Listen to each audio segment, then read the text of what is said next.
et à toutes, bienvenue sur Free Matin, très heureuse de vous retrouver pour votre émission matinale d'information et de divertissement.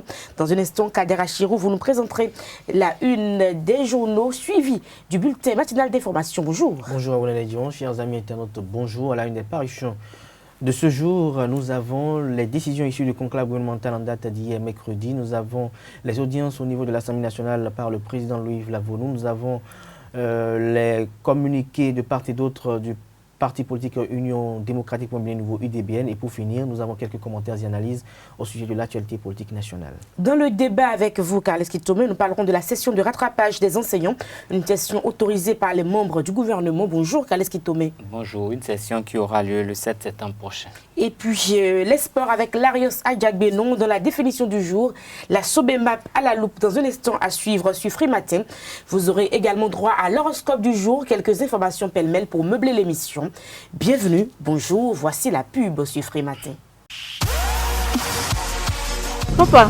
Oui, ma fille. Tu sais, je t'ai dit qu'après mon bac, je veux devenir journaliste reporter d'images, non? Papa, tu penses m'inscrire où? Esaü. Esaü, papa. Waouh! Maman, maintenant que j'ai eu le bac, je veux faire les finances et trésors. Tu comptes m'inscrire où? Esaü, mon fils. Esaü? Oui, maman! Papa, Oui. tu sais qu'après mon bac, je veux être diplomate, non? Et tu comptes m'inscrire dans quelle université? Mais Esaü, naturellement. Esaü? À ESAE, vous êtes bien formé dans les filières comme administration du travail et de la sécurité sociale, administration générale et territoriale, administration des impôts, gestion des marchés publics, planification et développement local, droit et sciences économiques et de gestion. ESAE, c'est aussi sa télé numérique ESAE TV et son journal L'Informateur. ESAE, c'est à Bédjromédé, 3e rue après le carrefour 16 ampoules allant à Jericho. Numéro de téléphone 98 98 14 00 96 80 55 11 90 93 65 21. ESAE, l'excellence a un nom. Kader Achirou est déjà installé pour nous présenter la une des journaux, le point des quotidiens parus sur l'ensemble du territoire national, à suivre tout de suite. Bonjour à nouveau, chers amis internautes. Nous démarrons ce matin par le quotidien béninois d'information générale et d'analyse d'informateurs qui titre en manchette ce matin. Après sa fuite devant la Cour constitutionnelle, la Cour de répression des infractions économiques et du terrorisme, CRIET, doit interpeller Epiphanie Wandji, la responsabilité de la mairie de Calavi engagée. Des précisions sur cette manchette à la page 3 de la parution du jour de l'Informateur. Toujours à la une de l'Informateur de ce jour, en deuxième titre à la une, route Djougou Peonko Kéru Banikwara. Talon décroche 17 milliards de francs CFA de la Banque Ouest Africaine de Développement. Un important volet social accompagne le projet. Des précisions à la page 4 de la parution du jour de l'Informateur. Téléphonie mobile et fourniture d'accès à Internet. De nouveaux cahiers de charges pour de meilleurs services aux populations. Des précisions dans les colonnes de la parution du jour de l'Informateur. Dans les mêmes colonnes de la parution du jour de l'Informateur, à découvrir le journal École des étudiants en journalisme à l'École supérieure d'administration d'économie du journalisme et des métiers de l'audiovisuel ESAE. Le challenge en deuxième titre à la une ce matin, 5e Assemblée générale de l'ANODE en Côte d'Ivoire. L'honorable Jérémy Adomaou dans le comité exécutif pour 2 ans de plus. La compétence du député reconnu en Afrique. Des détails à la page 2 de la parution du jour du Canard. Aménagement et bitumage des routes Djougou-Peonko, Kéru, Banikwara. Le Conseil des ministres autorise la ratification de 17 milliards de francs CFA. Le matinal en manchette ce matin, le maire Charles Toko, évaluation diagnostique. Le gouvernement offre une seconde chance aux contestataires. Les enseignants concernés désormais face à leurs responsabilités et création d'une zone de croissance économique à Parakou. Toko rencontre les opérateurs économiques de la région. Des précisions à la page 4 de la parution du jour du Canard. Le Béninois libéré à présent.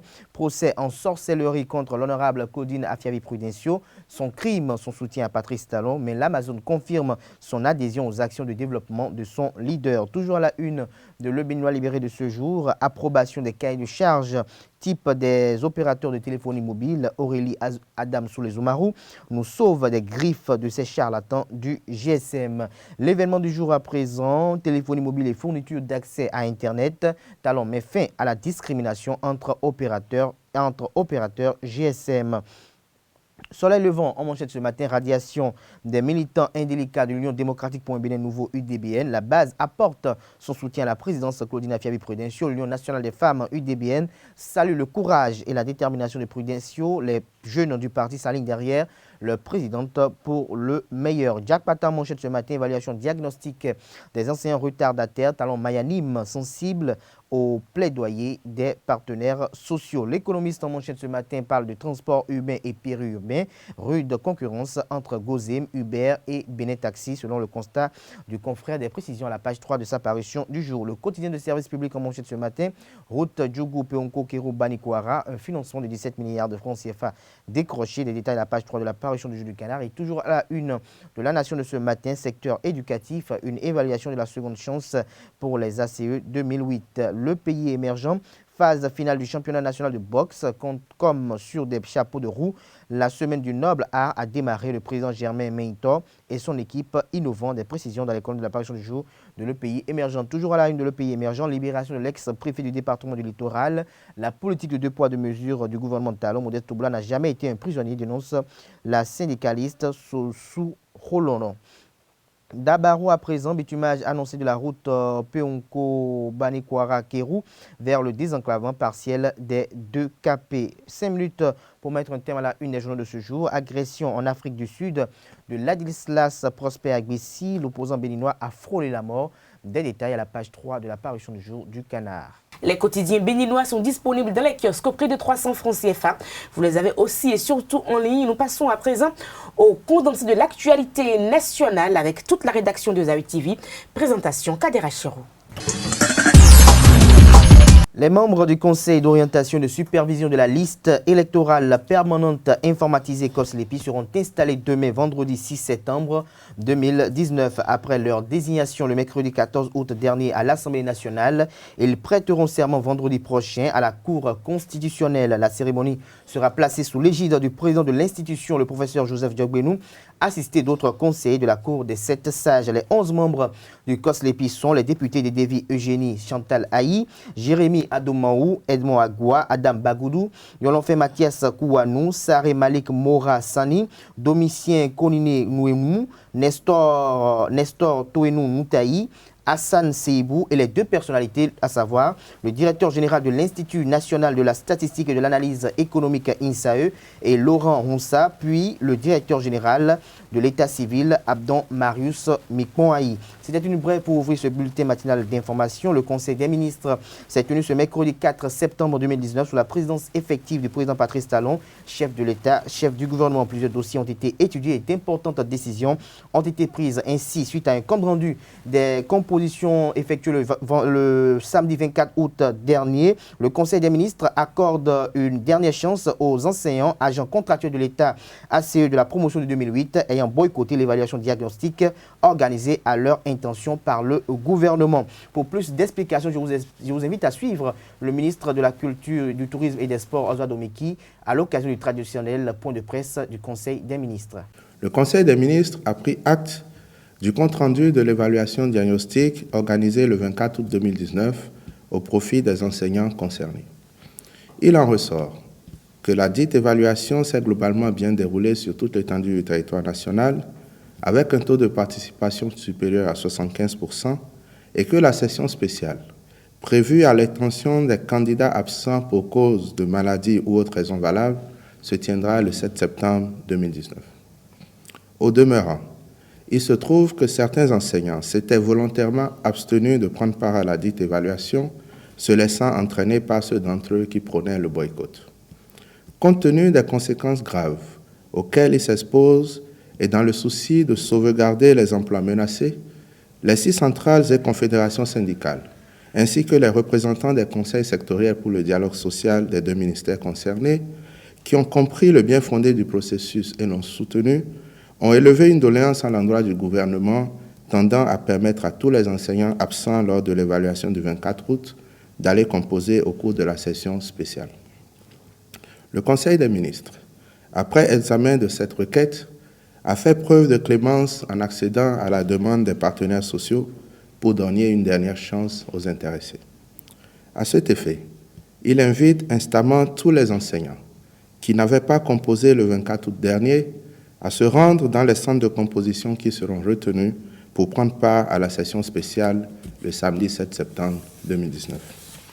En tout état de cause, ceux qui, de nouveau, choisiraient délibérément de ne pas composer seront responsables des déconvenues qu'ils auraient eux-mêmes occasionnés.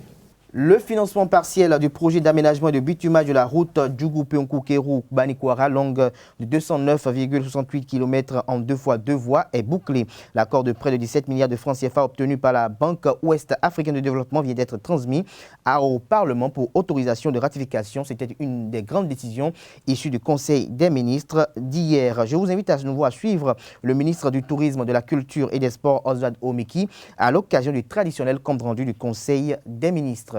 Transmission à l'Assemblée nationale pour autorisation de ratification de l'accord de prêt signé entre la République du Bénin et la Banque ouest-africaine de développement BOAD dans le cadre du financement partiel du projet d'aménagement et de bitumage des routes Djougou-Peunkou-Kéru-Banikwara. Le montant de ce prêt s'élève à 17 milliards de francs CFA et vient s'ajouter aux 107 milliards de francs CFA déjà obtenus de la Banque africaine de développement.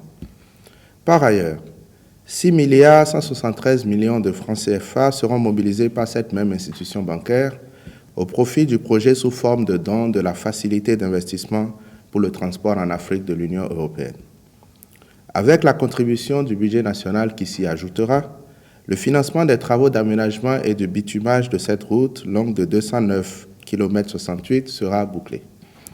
L'aménagement et le bitumage de tout le linéaire intègre la mise en 2x2 voies des traversées des villes de Djougou, Peunkou et Kéru, ainsi qu'un important volet social dont l'aménagement de 152 km de pistes rurales, la construction de 18 forages, la construction de 12 013 mètres linéaires de clôture, la réhabilitation de 18 infrastructures socio-communautaires, la réhabilitation de 9 infrastructures marchandes, l'acquisition d'ambulances médicalisées pour les 4 communes desservies par le projet, la plantation de 5600 arbres, l'appui à l'organisation de 50 femmes en vue de la construction de retenues d'eau pour le maraîchage, la mise en place d'unités de transformation de produits agricoles et hangars de stockage.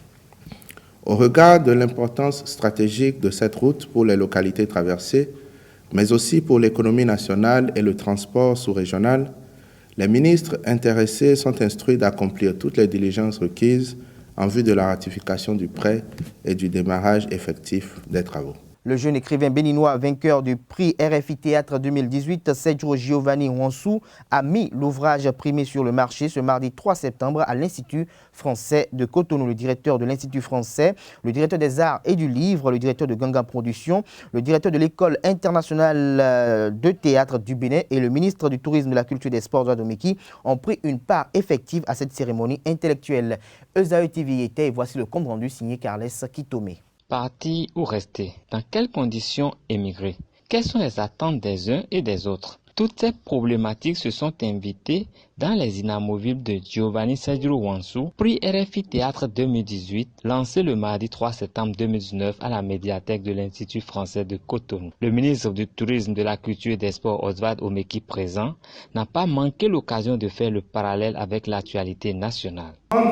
Serrer la ceinture, le ventre creux, dans l'espoir que dans quelques temps on va la desserrer. Et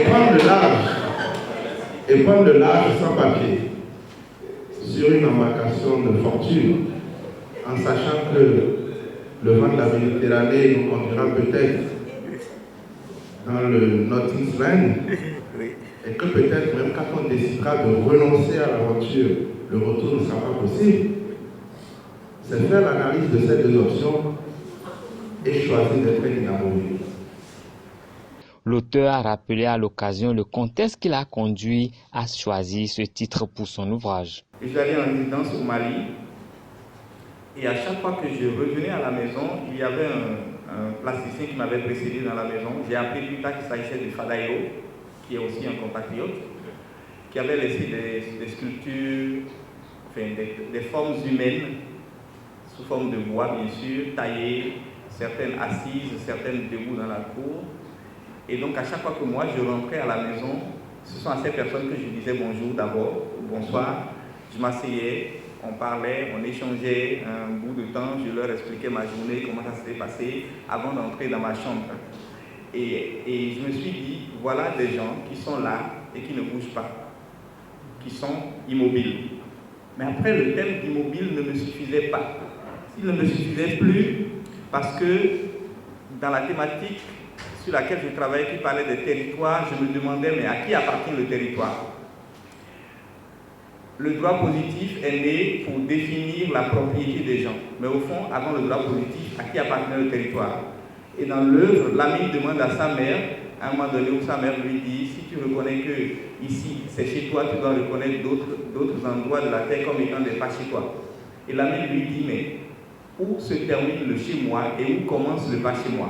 Giovanni et ses tests parcourent le monde francophone et le metteur en scène de la pièce béninoise la plus jouée au monde, Aloubine Dine, souhaite que le Bénin continue de célébrer Giovanni. Un incendie survenu dans la soirée du lundi 2 septembre 2019 a ravagé le studio de l'artiste béninoise Pélagie Lavébreux. Selon les informations recueillies, l'incendie s'est déclenché aux environs de 18h30 et a duré environ une dizaine de minutes. Dans leur furie, les flammes ont consumé tout sur le passage, laissant derrière elles de nombreux dégâts matériels. Elles ont été maîtrisées grâce à l'intervention prompte des sapeurs-pompiers. Selon un communiqué publié par la cellule de communication du studio S. La Roa via la page Facebook de l'artiste, Pélagie Lavébreux se porte bien. Cependant, il urge de préciser qu'à cet instant, l'origine de cet incident, de cet incendie demeure encore inconnue. Ce sera tout pour le bulletin matinal d'information. Merci pour l'attention. À 19h. Le débat sur Free Matin, nous parlons donc de la session de rattrapage des enseignants. Carles Kitome. Oui, tout à fait. On craignait le pire pour ces enseignants qui n'avaient pas pris part à cette séance d'évaluation du 24 août dernier, parce qu'il était dit, le communiqué était clair. Toutes les personnes qui n'auraient pas composé, qui n'auraient pas été en mesure de produire des preuves administratives pour prouver qu'ils n'étaient pas en bonne santé pour composer, devaient être sanctionnés. C'était comme un refus, c'était comme une démission de la fonction publique.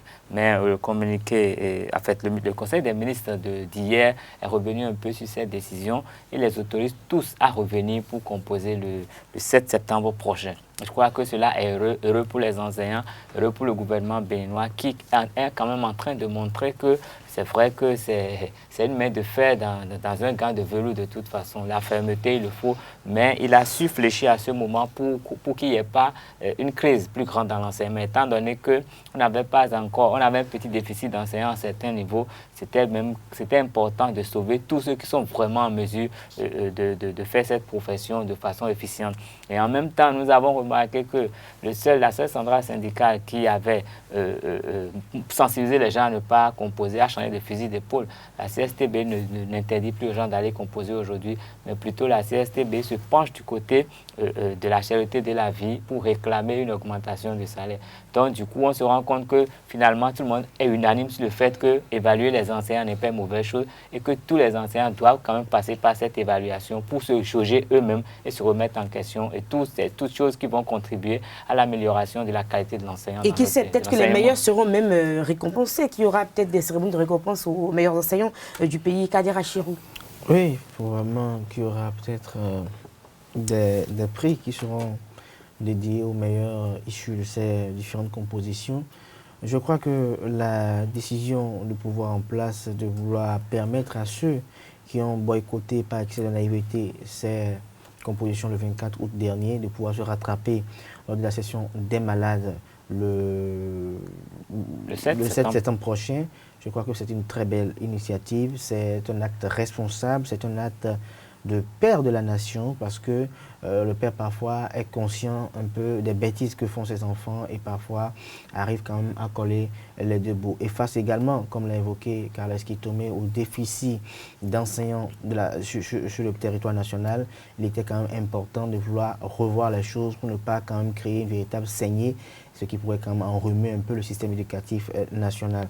Et l'autre chose également, comme l'a tout à l'heure fait observer également Carles Kitome, c'est que le Bénin n'est pas d'abord précurseur. Non, l'ensemble des centrales et conférences syndicales sont unanimes sur le fait qu'il est nécessaire, voire impérieux, d'évaluer nos enseignants.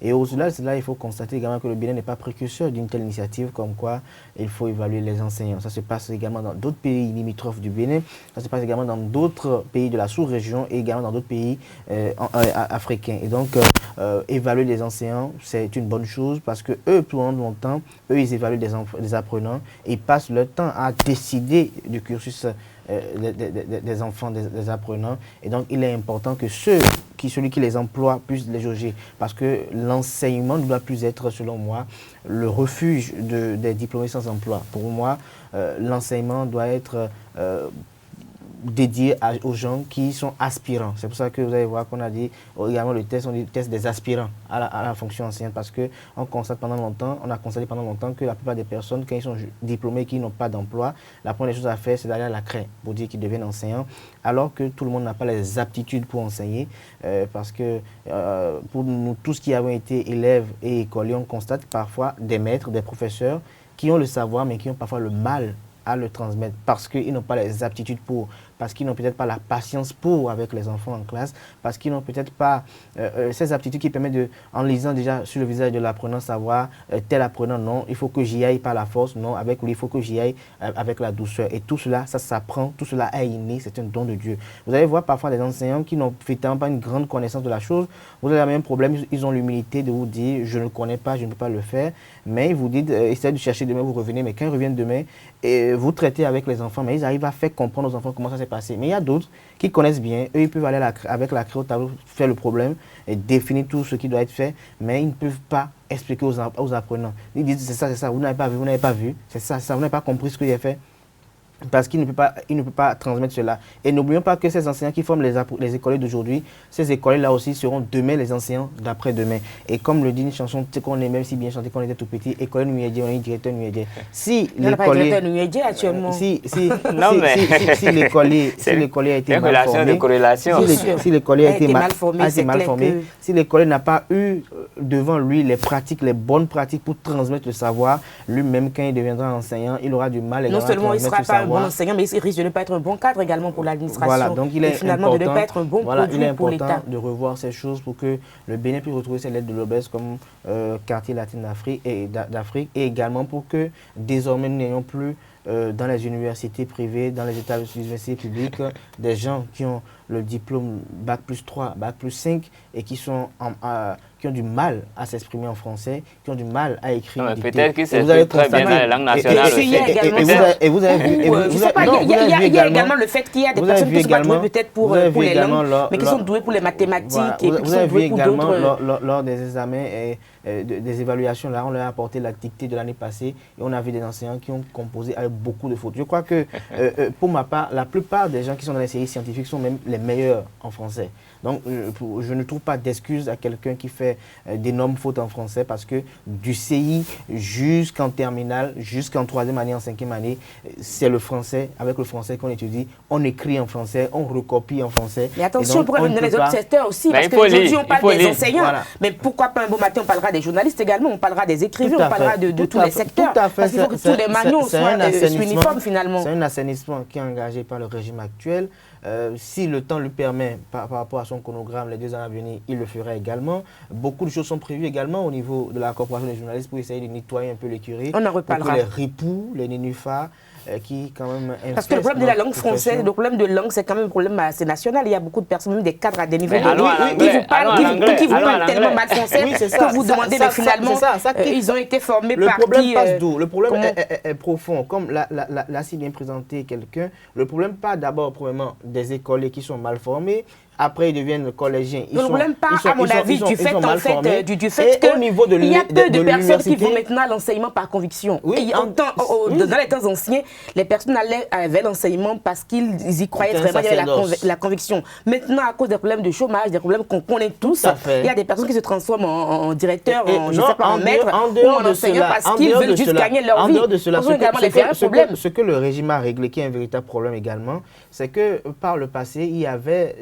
ce dictat qui était imposé par les directeurs et les censeurs d'école. C'est-à-dire que dès que je connais Carles Kitome, qu'il a un parent à moi, qu'il est au chômage, je dis, tiens, viens, j'ai des heures à tel endroit, voilà. Tu viens. Et les enseignants les plus... Et donc l'État également, l'État doit également gérer les problèmes de chômage dans le pays. Généralement, comme m'a rapporté un enseignant, il dit, les enseignants qui sont souvent ceux qui connaissent un peu leur matière, qui connaissent un peu la chose, sont un peu gonflés. Et donc, comme eux, ils sont un peu gonflés et qu'ils ne donnent pas des rétrocommissions aux censeurs, aux directeurs, comme ils ne donnent pas des pots de vin aux directeurs, aux censeurs, alors eux, on ne leur donne pas beaucoup d'heures. On préfère donner des heures aux incompétents qui sont très généreux. Aux incompétents qui ont également le droit de travailler dans un pays qui nous appartient à tous, évidemment. Mais nous sommes dans une ère où il faut l'homme qu'il faut à la place qu'il faut. Bien sûr, donc trouvons leur place. Ils sont incompétents, maintenant trouvons leur place. Tout est question d'orientation.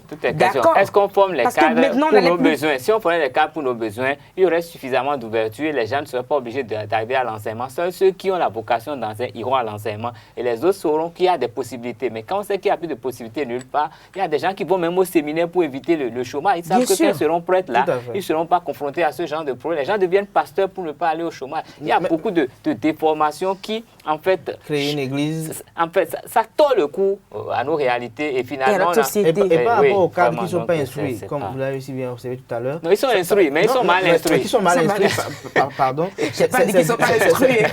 Avec les réseaux sociaux, tout va bien, mais tout va vite maintenant. C'est dû au fait que, déjà au cours primaire, il a eu un mauvais maître, une mauvaise maîtresse. Au collège où il doit peut-être s'atteler, les quelques-uns qu'il a eu, on l'a peut-être dit qu'il était trop sévère et donc il se réfugie avec d'autres qui sont plus gentils. À l'université, grâce au président Talon, nous avons des réformes qui sont effectuées là. À l'université, il y a eu cette pagaille où à un moment donné, comme on le disait, dès que tu vas à l'université, comme tu payes, tu dois forcément passer en classe supérieure. Merci aujourd'hui que les choses sont revues un peu. Moi, je pense que c'est tout un système qui était malade. Laissez-moi vous dire, laissez-moi vous dire qu'il y a le danger des écoles privées. C'est quoi le danger des écoles privées?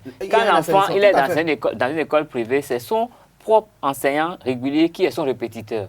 Ce qui veut dire qu'avant les compositions, avant les devoirs, il traite ses exercices avec l'enfant. Ce qui fait qu'au bout du rouleau, l'enfant a de très bonnes moyennes. Mais parfois, les examens, ça ne marche pas. L'enfant finit, il sort, même on voit qu'il n'a rien dans le coffre. Dans la mesure où chaque fois, lui, il a été fait, il a fait que des prédités, des pré-examens. Il n'a rien dans le coffre. Il n'a rien dans le coffre. Mais il est là, le coffre est dur, mais il n'y a rien dedans. Parce qu'on l'a poussé, donc c'est un problème. Dans les années à venir, par rapport au secteur secondaire. Merci à vous. Pour voir un peu les collèges, parce que ça se crée partout les collèges, ça pousse comme des champions. Quelqu'un un peu dessous, on essaie de créer quelque chose dans une maison, ramasser les enfants d'autrui et on ne les éduque pas très bien. On les enseigne pas, mais on se préoccupe que de ce que cela doit du gain financier. Du gain financier. Merci à vous. C'était le débat sur Frématin.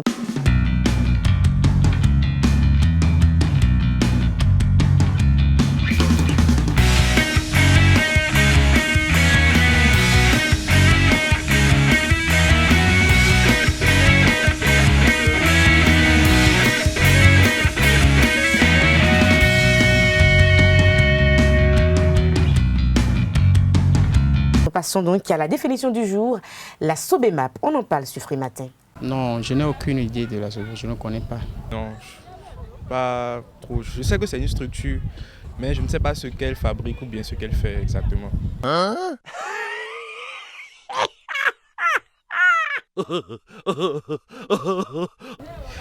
SOBEMAP, je sais que c'est une structure, bon, c'est une structure qui fabrique, je ne sais pas ce qu'il fabrique quand même, je ne sais pas. Non, je ne connais pas le siège. Je ne connais pas le siège. Hein?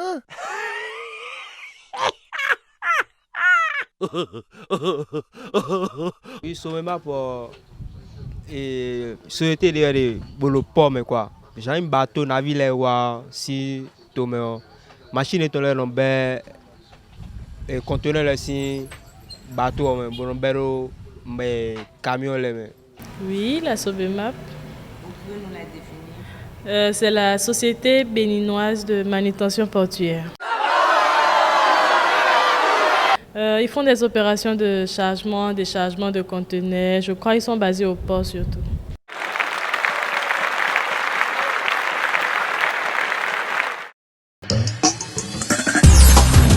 Les sports sur Frématin, Larios Adjagweno, bonjour. Oui, bonjour Nadège. Esaïe Football Club a battu ce mercredi en match test et d'entraînement, les Requins FC de l'Atlantique 3-0 grâce à un doublé de Antonin Ousso, l'attaquant expérimenté et transfuge de l'association sportive de l'OM Star, et d'un troisième but inscrit par Michael Dosso en fin du match. Et au-delà du gain de la partie, cette rencontre a permis à Richard Bior, entraîneur des universitaires, de tester l'animation offensive plutôt mise en place à l'entraînement, et au staff technique des Awisi Wassa d'essayer de nouveaux joueurs en vue de la constitution de l'équipe pour la saison prochaine. Suivons ici les deux entraîneurs à la fin du match.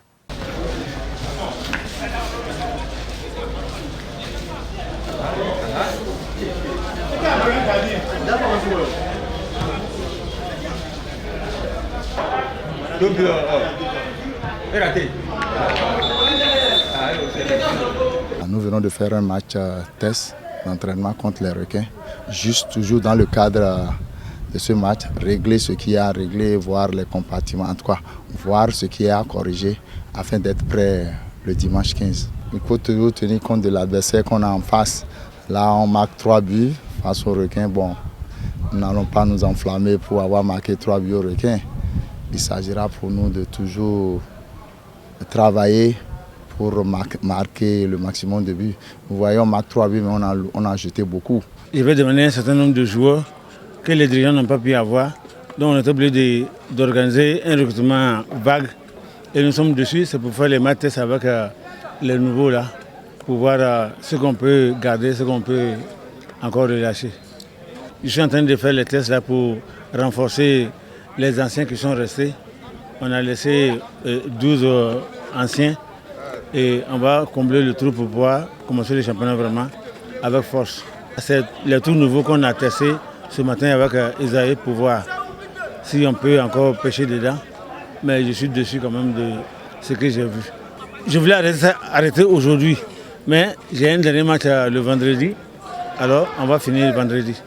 Le site d'information sportive jpsportbenin.com a lancé depuis lundi la 4e édition des trophées meilleur personnel sportif de l'année 2019. Pour cette 4e édition, beaucoup d'innovations ont été apportées à cette récompense qui honore les athlètes et dirigeants qui se sont bien comportés tout au long de la saison du 1er janvier au 30 septembre de l'année. Suivons ici le président du comité d'organisation, René-José Sagbo, qui nous donne plus d'explications. Pour cette 4e édition qui a démarré le 1er septembre dernier avec le lancement, nous avons apporté un certain nombre d'innovations. Au nombre de celles-ci, nous avons l'introduction d'une nouvelle catégorie, précisément la catégorie Média 2019, qui nous permettra de désigner l'homme de médias qui s'est distingué entre le 1er janvier et le 30 septembre 2019.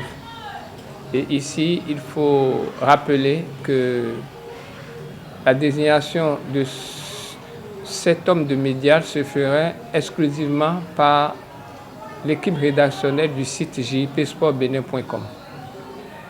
En dehors de ça, nous avons les trophées spéciaux. Nous aurons quelques trophées spéciaux à désigner. Vous savez, en dehors des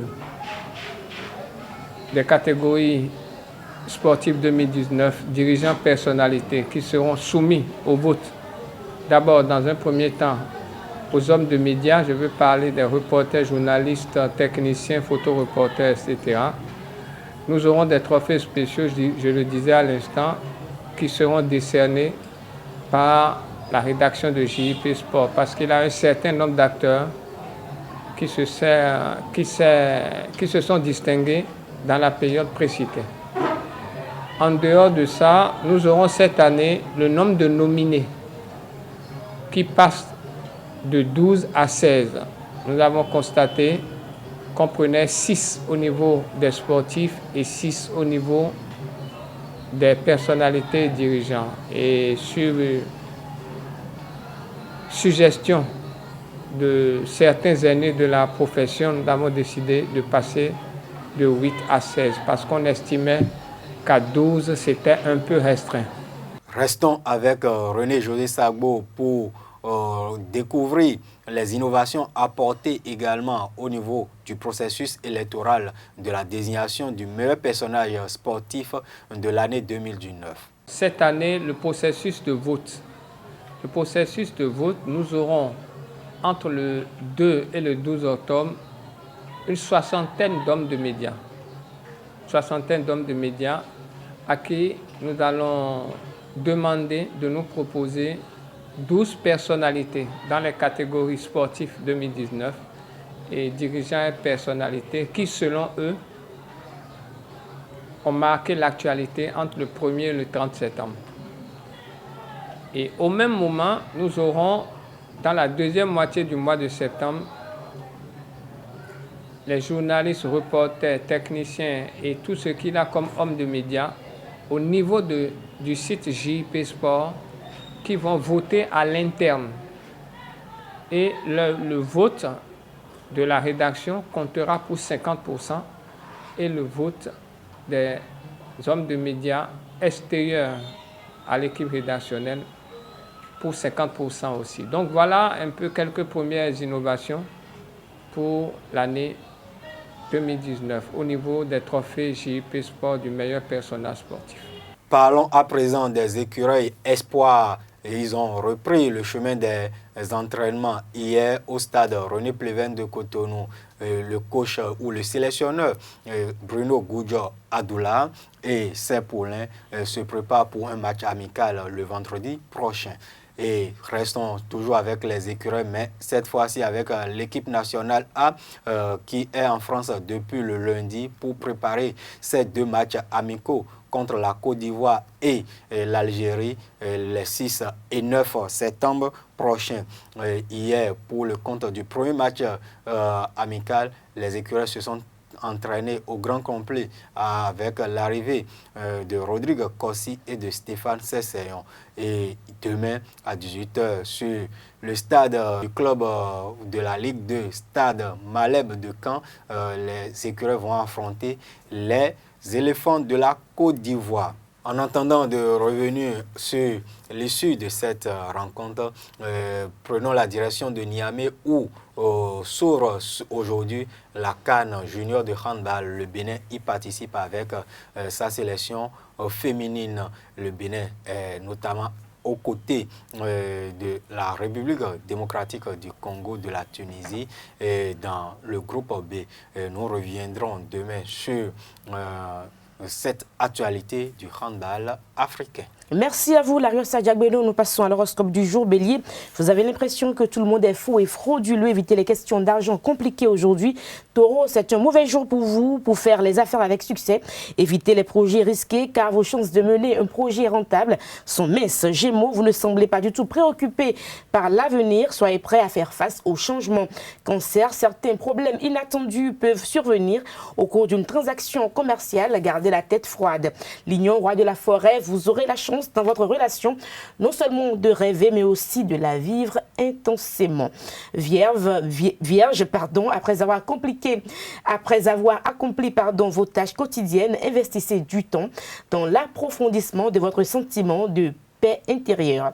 Et si vous voulez dépenser de l'argent à mes balances, allez-y, mais faites-le avec prudence. Scorpion, si vous souhaitez investir vos économies dans quelque chose de nouveau, le moment est venu de le faire. Sagittaire, le travail d'équipe est la voie à suivre. Votre confiance et votre optimisme motivent les autres. Capricorne, renforcez la résistance de votre corps et assurez-vous de bien dormir. Verseau, votre finance vous permettra de faire un petit investissement et vous êtes assez raisonnable pour ne pas trop dépenser. Enfin, amis poissons, il semble y avoir un orage qui se prépare dans votre relation. Il peut s'agir d'un orage qui purifie l'air, mais il peut aussi briser toute tension entre vous. Voilà pour les astres. pour l'horoscope du jour. Merci à tous et à toutes pour l'attention. Et si ce refait Frais Matin du jour, portez-vous bien. Au revoir, à demain.